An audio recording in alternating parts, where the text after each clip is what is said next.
오늘부터 국내 코로나19 백신 접종이 시작됐고요. 정부 계획대로 이루어진다면 오는 9월까지 전 국민의 70% 이상에 대한 1차 접종이 끝나고요. 11월까지 집단 면역을 형성할 수 있게 됩니다. 자, 취재 기자와 전문가 두 분 모시고 자세히 짚어보겠습니다. 정재훈 가천의대 교수님 그리고 한영규 해설위원 나왔습니다. 어서 오십시오. 네, 안녕하세요. 안녕하십니까? 안녕하세요. 오늘부터 접종이 시작됐습니다. 전국에서 대부분 접종을 다 마쳤더라고요. 몇 분이나 오늘 맞으신 겁니까?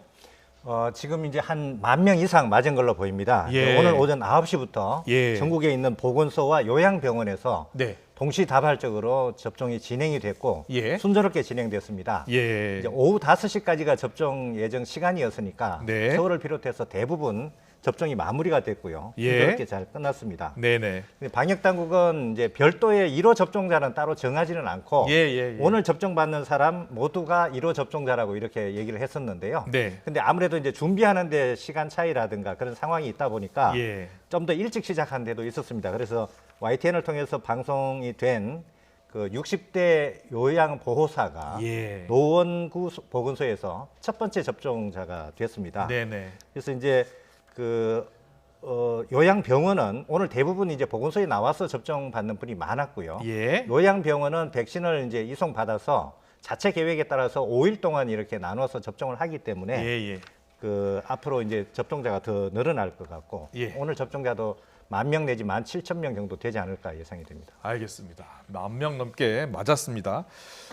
교수님, 지금 이제 우리나라도 백신 접종을 시작했는데 여러 가지 궁금한 점이 많은데 먼저 오늘 금천구 보니까요. 1호 접종 예정자의 체온이 37.5도가 나와서 못 맞았어요. 사전에 내가 맞을 수 있는지 없는지 어떤 기준에 의해서 이루어지는 겁니까? 일단 백신 접종 같은 경우에는 예. 가장 컨디션이 좋은 날 맞으시는 게 좋습니다. 아. 결국은 백신이라고 하는 게 우리 몸의 면역 반응을 활용하는 것이거든요. 예. 아까 이제 금천구의 1호 접종자처럼 미열이 있다라고 하는 것은 결국 우리 몸에 감염이 있을 수 있다라는 거고 그런 예. 것들 때문에 면역 반응이 지장을 받을 가능성이 있습니다. 네. 하지만 다른 백신 같은 경우에는 이미 발열이 조금 있어도 접종을 해도 문제 없다라는 근거가 확보가 되어 있는데 예. 이번에 사용하는 코로나 백신 같은 경우에는 아직 그런 근거가 없다 보니까 가급적 가장 몸이 좋은 상태에서 접종을 하시는 거고요.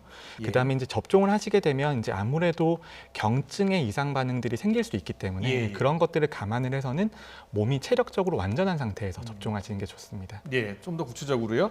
만약에 당뇨병 약이나 고혈압 약 먹는 분들은 어떻게 맞을 수 있습니까?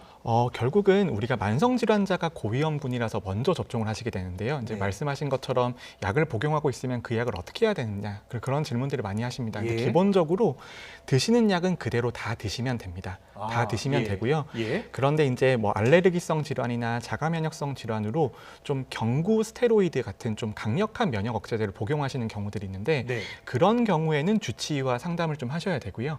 그거 외에는 특별히 접종 전에 드시면 안 되는 약은 없습니다. 예, 그러면은 혈압약 먹는 분들 그리고 또 항응고제, 혈액 응고 장애 있으신 분들 드시는 약들이 있거든요. 그런 약들 다 먹고 계신 분들도 끊지 않고 그냥 맞으면 되는 겁니까? 네, 결국은 우리가 기저질환이 있는 분들을 보호하기 위해서 예. 맞는 건데 이제 접종하는 과정에서 약을 안 드시게 되면 보호를 못 해드리는 거잖아요. 그렇죠. 그런 의미에서는 결국 알겠습니다. 드시는 약은 그대로 가시는 게 좋습니다. 예, 그리고요 주사를 맞고 나서 발열이나 통증 이런 피로감 이런 게 나타나는 게 있잖아요. 이게 면역 반응이라고 보면 되겠습니까? 결국은 이제 백신이라고 하는 게 우리 몸에서 마치 감염이 일어나는 것처럼 오인을 하게 만들어서 면역 반응을 이끌어내는 것이니 예. 결국은 발열이나 아니면 몸살 기운 같은 것들은 우리가 감염이 되었을 때 나타나는 일반적인 증상입니다. 결국은 그런 증상이 나타나는 것만 해도 백신이 지금 우리 몸에서 면역을 만들어내고 있구나 이렇게 느끼실 수 있는 것이죠. 예.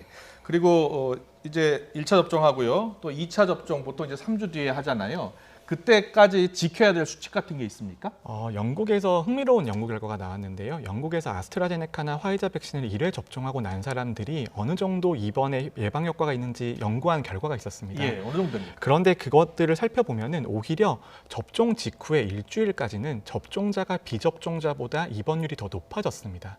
백신이 효과를 발휘할 때까지는 2주 정도 시간이 걸리거든요. 2주 정도 시간이 네, 걸린다. 그런데 접종을 했다고 해서 우리가 바로 보호를 받는 것은 아닙니다. 예. 그래서 오히려 접종했다는 것 때문에 안심을 해서 마스크를 벗거나 아니면 사회적 거리두기를 지키지 않으면 그 순간은 굉장히 위험하게 되는 것이죠. 그렇군요. 그래서 1회 접종을 예. 하고 2회 접종까지는 아스트라제네카 같은 경우에는 뭐 2달에서 3달 정도 걸릴 수가 있고 네. 화이자 백신 같은 경우에는 3주에서 4주 정도가 걸릴 수 있습니다. 네. 근데 그 사이의 기간 동안은 사실은 완전한 보호가 이루어지는 기간이라고 보긴 어렵기 때문에 예. 결국은 사회적 거리두기를 철저히 준수해 주셔야겠죠.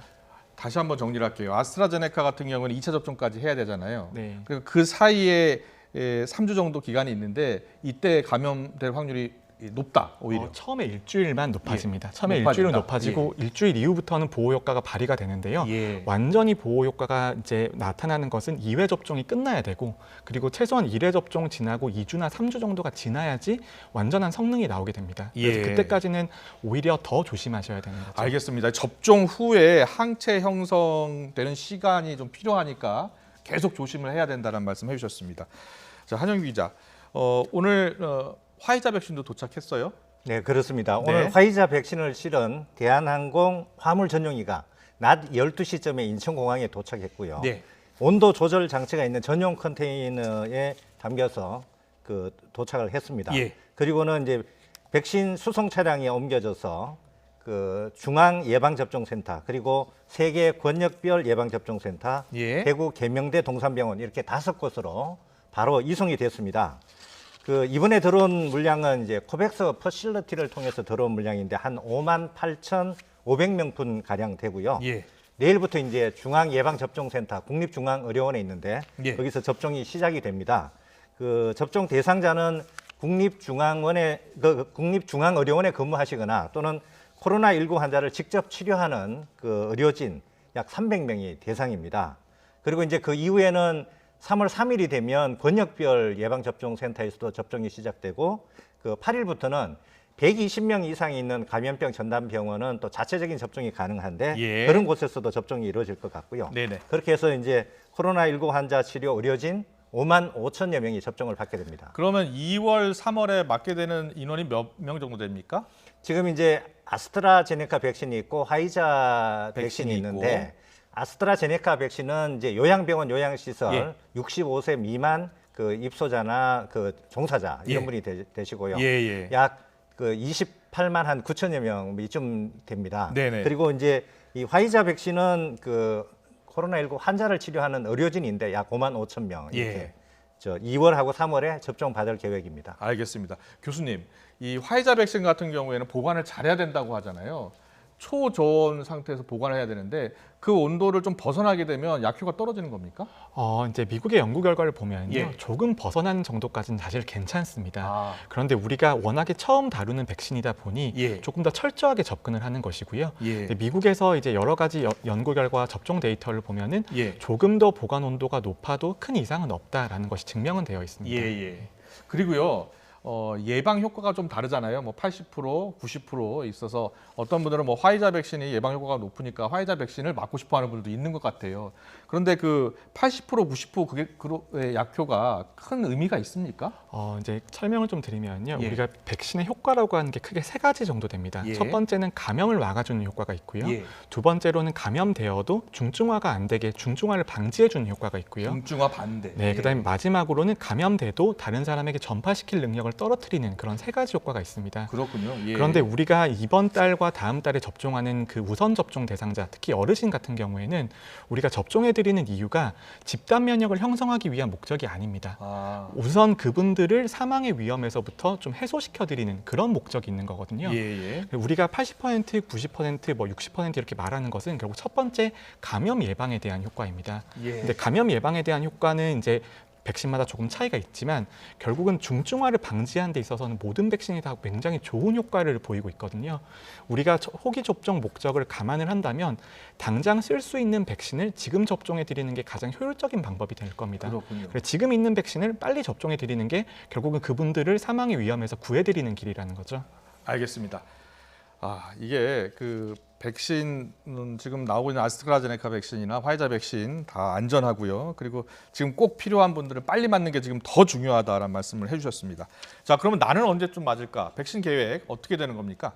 그 이제 백신 접종이 예. 그 가장 큰 목적이 중증으로 가서 사망까지 이르게 되는 걸 줄이자 하는 그런 목적이기 때문에 그렇죠. 예. 지금 이제 오늘 접종이 시작된 그러니까 요양병원 요양시설에 근무하시는 종사자나 또는 입소해 계신 분 65세 미만하고 예. 환자를 치료하는 그 치료 의료진을 최우선 접종 대상자로 그렇죠. 했고요. 3월까지요. 네, 예. 그게 이제 3월까지 접종이 되고요. 4월부터는요? 4월부터는 이제 요번에 좀 보류가 됐던 네. 65세 이상 그 입원 입소자, 종사자, 예. 요양병원 요양시설에 예, 예. 계신 분, 그다음에 이제 65세 이상 고령자도 좀 위험군에 속하기 때문에 그런 네네. 분, 그다음에 병원급 이상 의료기관 종사자, 장애인, 노숙인, 그다음에 역학조사관이나 119 응급대원 같은 그런 1차 대응 요원 예. 이런 분들이 그러니까 우선순위, 그 다음 우선순위에 들어가는 분들이 2분기에 접종이 되고요. 그리고요. 이제 3분기로 가면 7월부터 국민 예. 대다수가 접종을 받게 됩니다. 3분기는. 아, 예. 그래서 이제 그 성인 만성 질환자 그 가운데서도 약간의 우선순위는 있는데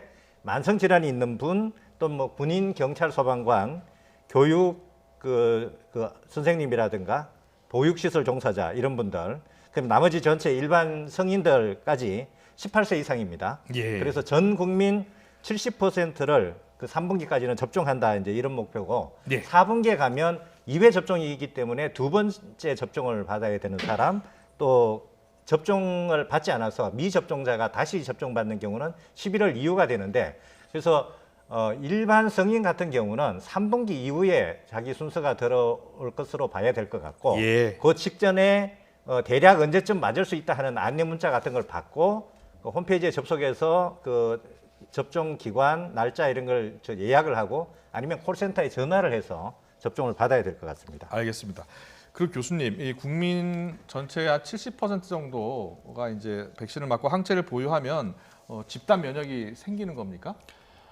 굉장히 어려운 질문인데요. 아. 결국은 우리가 집단 면역은 요구되는 수준이 바이러스가 얼마나 전파력이 세냐에 달려 있습니다. 예. 우리가 집단 면역이 70%라고 하는 거는 이제 코로나 바이러스의 감염 재생산수가 약 3.5 정도 된다고 가정했을 때 70%가 필요한 겁니다. 예. 그런데 우리가 그런데? 이번에 변이 바이러스들이 많이 발견이 되고 있습니다. 아, 예, 예. 그런데 변이 바이러스 같은 경우에는 감염력이 더 높다고 알려져 있기 때문에 네. 우리가 요구되는 집단 면역의 수준이 더 높을 수가 있습니다. 네. 그리고 또 하나 중요한 점은 접종률이 곧 면역 형성으로 바로 이어지진 않는다는 겁니다. 예. 다 알고 계시겠지만 화이자나 모더나 백신도 95% 효과고요. 아스트라제네카의 백신도 80% 정도 효과를 보이고 있기 때문에 전 국민 100%가 80%짜리 백신을 접종을 한다면 집단 면역 수준은 80%밖에 안 되는 겁니다. 예. 그럼 우리가 집단 면역 수준 70%라고 하는 거는 사실상은 성인 인구 전체가 접종해야지 달성할 수 있는 것이라고 저는 예. 생각을 하고요.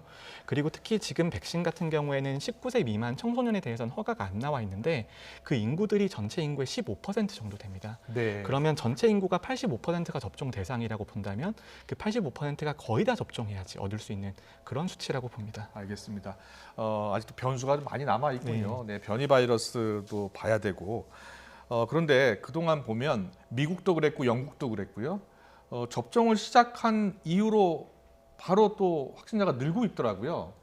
그게 그래서 혹시 우리도 지금 접종을 이제 막 시작하지 않습니까? 그래서 혹시 다시 또 4차 유행이 올 가능성이 있지 않을까 걱정하는 분들이 있는데 어떻게 보세요?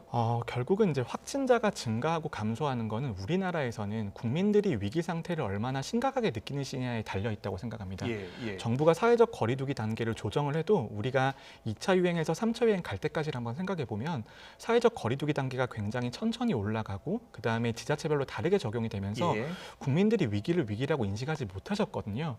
그런데 국민들이 위기의식을 느끼고 이제 크리스마스 때 5인 이상 집합금지라든지 2.5단계가 폭넓게 적용이 되면서 그때 3차 유행이 잡혔는데 결국은 확진자의 증가는 국민의 위기의식과 거의 비례합니다. 예. 그래서 우리가 백신을 접종한다는 거는 우리나라뿐만이 아니라 전 세계 나라들도 굉장히 좋은 신호잖아요. 예. 상황이 곧 좋아질 수 있을 것이라는 그런 희망을 드리는 건데 예. 그 희망이 방역 태세가 느슨해지는 것으로 연결이 된다면 네. 바로 확진자가 증가하게 됩니다. 그렇군요. 그 해외 변이 바이러스도 앞으로 국내 확산 상황에 큰 변수가 될까요? 결국은 많은 예. 나라들이 바이러스가 변이가 되면서 변이된 바이러스들이 우세종으로 자리 잡는 경향들이 커지고 있습니다.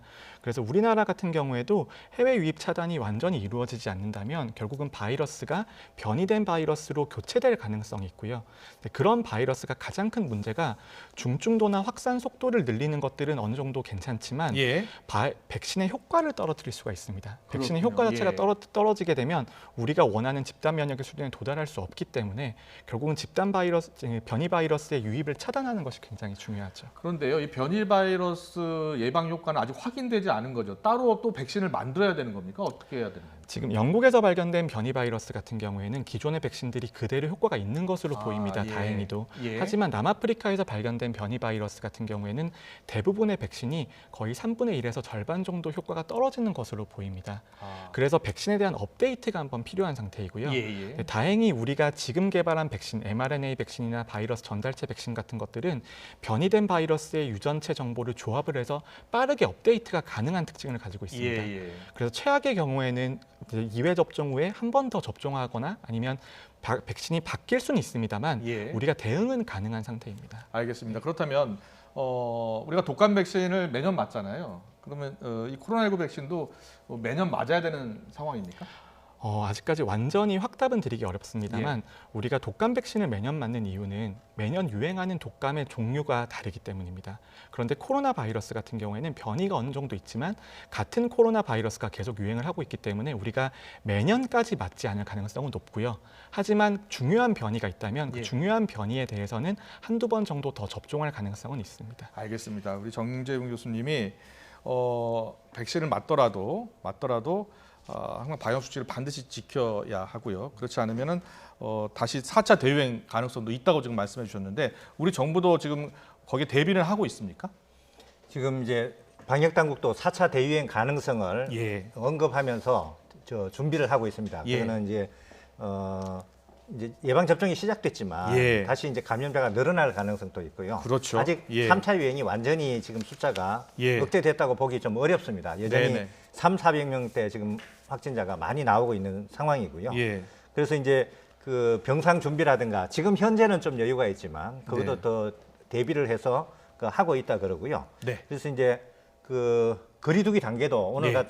이제 다시 또 2주 연장하기로 했습니다. 지금 그랬죠? 수도권에 예. 2단계, 비수도권은 1.5단계인데 이거를 이제 3월 들어서 3월 14일까지 2주 연장을 하고 그 직계 가족을 제외하고 5인 이상 사적 모임 금지도 계속 유지하는 걸로 그렇게 돼 있습니다. 알겠습니다. 자, 백신 접종 시작됐습니다. 하지만 또 아직 갈 길은 먼 것 같습니다. 모두 방심하지 말고 우리 코로나19를 대처해 나가야겠습니다. 지금까지 정재훈 가천의대 교수님 그리고 한영개설위원과 함께했습니다. 잘 들었습니다. 네, 감사합니다.